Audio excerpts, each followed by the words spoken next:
Babegameni lika Jesu Kristu waseNazaretha, siyakhuleka Nkosi, siyabonga ukuthi namhlanje sihlangene kulombuthwano wakho in the name of Jesus Christ of Nazareth. Aphinda Nkosi usibusise ngezwi lakho nangamandla akho in Jesus name. Amen.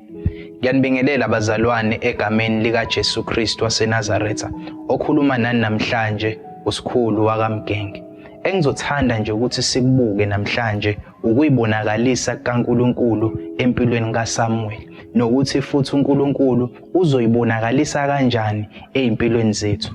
I know ukuthi isikhathi esiphila kusona siphila esikhathini whereby sibona umnotho wethu wase South Africa utengatenga, siphila esikhathini whereby sibona icrime rate inyuka kakhulu eSouth Africa, siphila esikhathini whereby sibona abantu abaphethwe itrauma banda.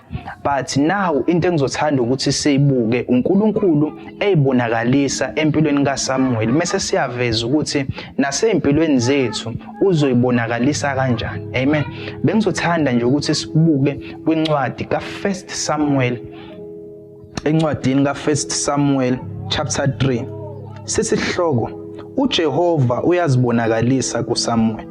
Verse 1. Umntwana uSamuel wamkhonza uJehova phambi kuka-Eli. Izwi likaJehova lalingavamile ngalezo zinsuku, nombono wawuyivela kancane. Into engizothanda ukuthi siqale nje siyibuke la ukuthi isikhathi la uSamuel ayiphila kusona wayiphila esikhathini whereby umbono kaNkulunkulu wawuyimvela kancane. Yini umbono kaNkulunkulu? uSamuel wayephila esikhathini whereby abantu babesebengasanayo ivision ngeimpilo zabo. uSamuel wayesephila esikhathini whereby ebona abantu benza noma kanjani. uSamuel wayesephila esikhathini whereby umbono kaNkulunkulu wawusuyimvela kancane. uSamuel wayesephila esikhathini whereby bebancane mhlawumbe abantu abafisa ukuba odokotela. uSamuel wayesephila esikhathini whereby mhlawumbe babesebancane abantu abafisa ukuba ama-pilot. uSamuel wayesephila esikhathini whereby babesebancane abantu abanephupho ngeimpilo zabo. But in that case, even in that time, uNkulunkulu wayibonakalisa uSamuel. I will just want us ukuthi siqhubeke sizwe ukuthi uNkulunkulu wenze njani kuSamuel. Verse 2.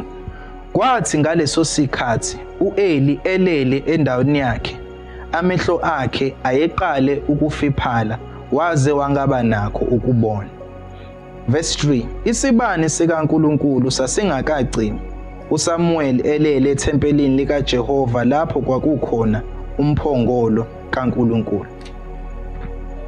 Uma besiqhubeka sehla nendawo, siyathola kuverse 3 ukuthi isibani sikaNkulunkulu sasingakagcini la khona uSamuel ayelele khona, simply because uSamuel wayengalele just in the normal place, but wayelele la khona ekwakukhona ini umphongolo kaNkulunkulu.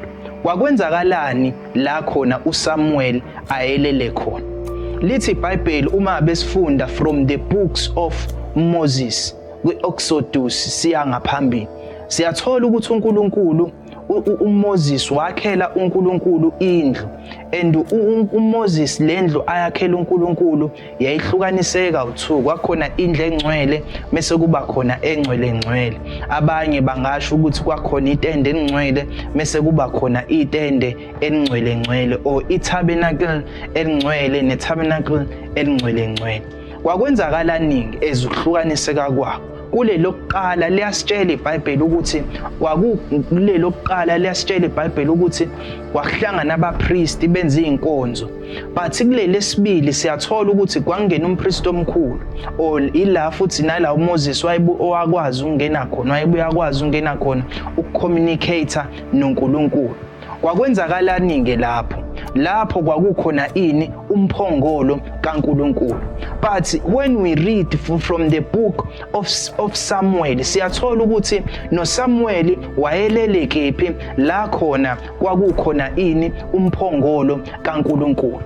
uSamuel wayelele endaweni right ngesikhathi esright. I just want to speak to you today ukuthi mhlambe nawe usugive uphile empilweni, usuyitshela ukuthi umbono awusekho, kodwa the Bible says isibani sasingakagcimi. uNkulunkulu akakakushiya empilweni yakho. God will be with you, because uyasho ezwini lakhe athi I am the same yesterday, today and forever. uNkulunkulu akayishiyanga impilo yakho. Isibani sikaNkulunkulu sasingakagcimi. uSamuel was sleeping not just in the ordinary place, but Samuel was sleeping in the presence of God. That's why it was easy for God to call Samuel, because in location ayekuyona network was able to connect with Samuel. I just want to speak to you today. Mhlawumbe ubona uNkulunkulu engathi ukushile, mhlawumbe ubona uNkulunkulu sengathi akekho eduze kwakho. Inkinga ukuthi usendaweni la ngamele ube khona. You must go to the house of the Lord, because the Bible says I was glad when they said to me, let us go into the house of the Lord. Where is the house of the Lord? The house of the Lord is the presence of the Lord. You must be happy to enter into the presence of the Lord. I want to speak with you today. When udlula ku stress, I want to speak with you today. When uhlukumezekile, I want to speak with you today. When usubona impilo yakhe ingeyilutho, ukuthi go into the house of the Lord. Go into the presence of the Lord. abantu bazohlezi bekhuluma, abantu bazohlezi bekutshela imbono yabo ngempilo yakho.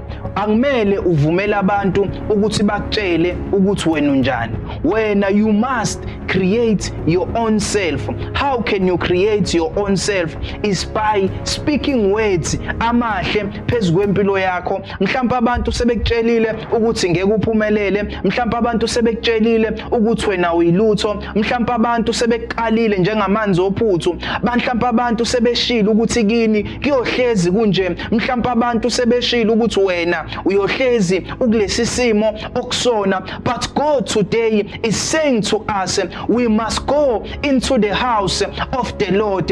We must sleep into the house of the Lord like Samuel, because in the house of the Lord, in the presence of the Lord, that is where God will reveal himself unto us. God akakushiyile, uNkulunkulu akayishiyanga impilo yakho.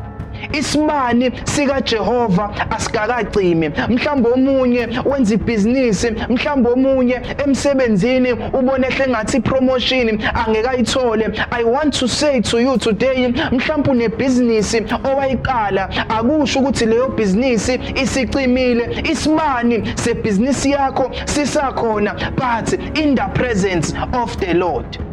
Lithi iBhayibheli, in the presence of the Lord akekho amasela, in the presence of the Lord there will be no enemies. Lithi izwi lenkosi, yonke ingcebo yethu asiyibekele kephi? Ezulwini, or asiyibeke kubani? kuNkulunkulu. Why ingcebo yethu kumele siyibeke kuNkulunkulu? Because ingcebo yethu kuNkulunkulu ila iprotected khona. Because ingcebo yethu kuNkulunkulu alikhisela elingafike lithathe. Ingcebo yethu kuNkulunkulu akekho umthakathi ongafike ayithakathe. I want to speak with you today ukuthi all of your treasures are not in this world, but are upper there or are in the Lord. Because lithi iBhayibheli, funani kuqala umbuso kaNkulunkulu nakho konke kuyangezelelwa. Le moto oyifunayo, le mali oyifunayo, lo msebenzi ofunayo, konke lokho okufunayo, it is not in the things of this world,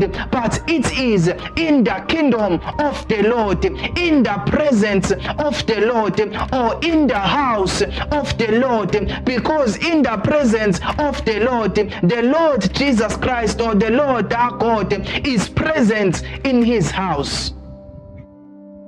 uNkulunkulu endlini yakhe ilahlala khona, and nathi kumele siye khona. And the Bible says sinikeziwe igunya to rule all over the fish, sinikeziwe igunya to rule in all over, in kuzona zonke izinto ezibekiwe la emhlabeni. Siphiwe amandla ngenxa yokuthi we are the children of God. I want you today to test your faith, to don't test mhlambe izinto ezinikwa abantu, but test amazwi aphuma emlonyeni wakho, because amazwi aphuma emlonyeni wakho akusiwa amazwi akho, but amazwi aqhamuka kuNkulunkulu when you read the word of God. I want to pray now nomuntu okade seliphonsile ithawula. I want to pray now nomuntu okade sethi yena ayisekho lento engiyenzayo. I want to pray now nomuntu okade selekile la business. I want to pray now nomuntu okade ethi mina ngisento yalutho, ngekusenzeka lokhu kumina kuyokwenza kubangani bami. I want to pray now nomuntu okhathazekile odlula ku trauma. Father, in the name of Jesus Christ of Nazareth, I pray Father naba abantu bakho.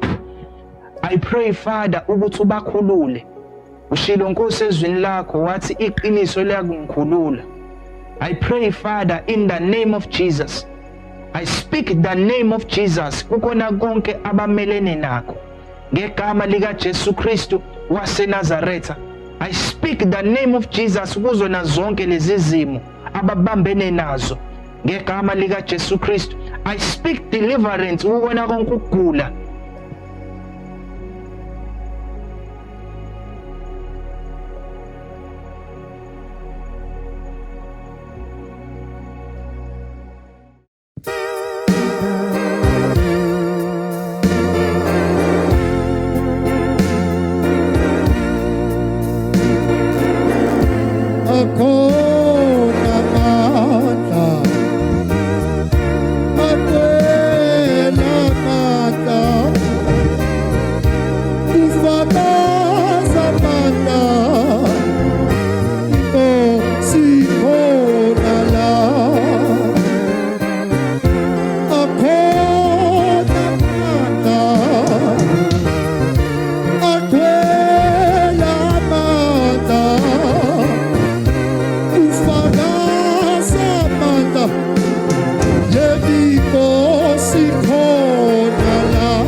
Solo no sugo ufana no se.